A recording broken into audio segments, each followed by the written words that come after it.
أعوذ بالله من الشيطان الرجيم بسم الله الرحمن الرحيم Assalamualaikum to all the Muslims, and good morning, good afternoon, or good evening to all the non-Muslims.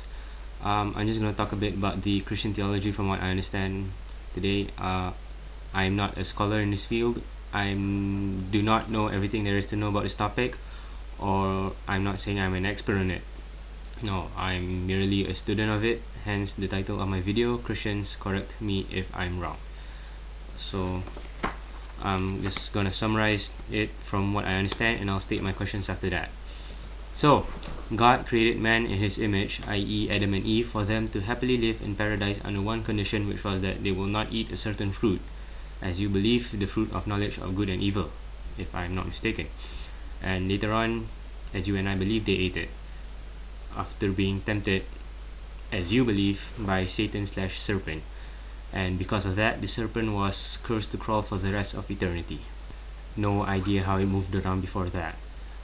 Anyway, they were then banished from heaven, and if that wasn't enough, they were now sinners. And if that still wasn't enough, so were their kid, and their kid's kid, and their kid's kid's kid, and their kid's kid's kid's kid, until their descendants reached us here today.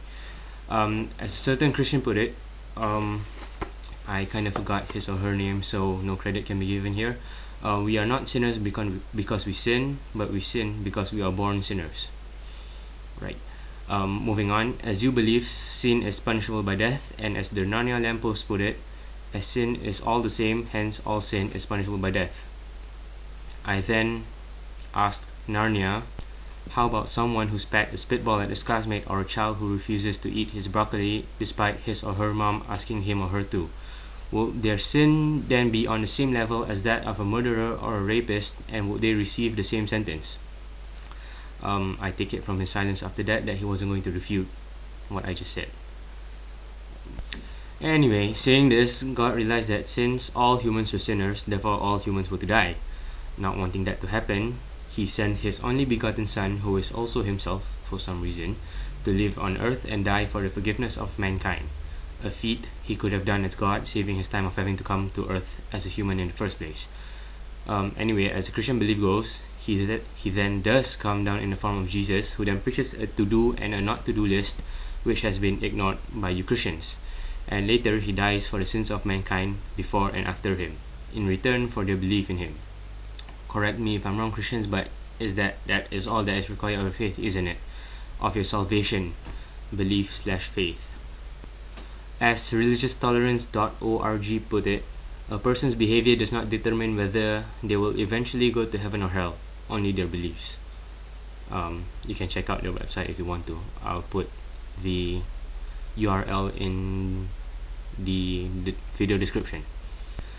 So yeah, I'm just going to ask my questions now. Point number 1, man was created in God's image. I asked this question to Texasmissionary, and he gave an answer which I don't really understand, but anyway, what do you mean by man was created in God's image? Do we look like him, or... Yeah, that's the first question. Point 2, original sin. Why would babies, fresh from the womb, innocent and pure, have sin? This is a valid question actually, and yeah, I'll just need some answers on that. Point 3, this is the question I asked Narnia. If all sin is the same, this is what TheNarniaLampPost said. Does the sentence of a murderer then be the same sentence inflicted as earlier mentioned onto the classmate with the spitballs, or a child who did not want to eat his or her broccoli? Yeah. Point number 4, God came to earth as Jesus Christ, as you believe. So my question would be, what was the point of all that preaching if he's going to die for you anyway? The next question will be, why did God have to die for your sins? Couldn't he just forgive them, you know? Next would be, Jesus died for the sins of mankind before and after in return for your belief. Am I right? I'm not sure about this. But if he did, then what about those before him who didn't even meet him or hear about him? So that's about it. Thank you for watching/listening, and I'm looking forward to some answers. For now, Assalamualaikum, and have a nice day or good night.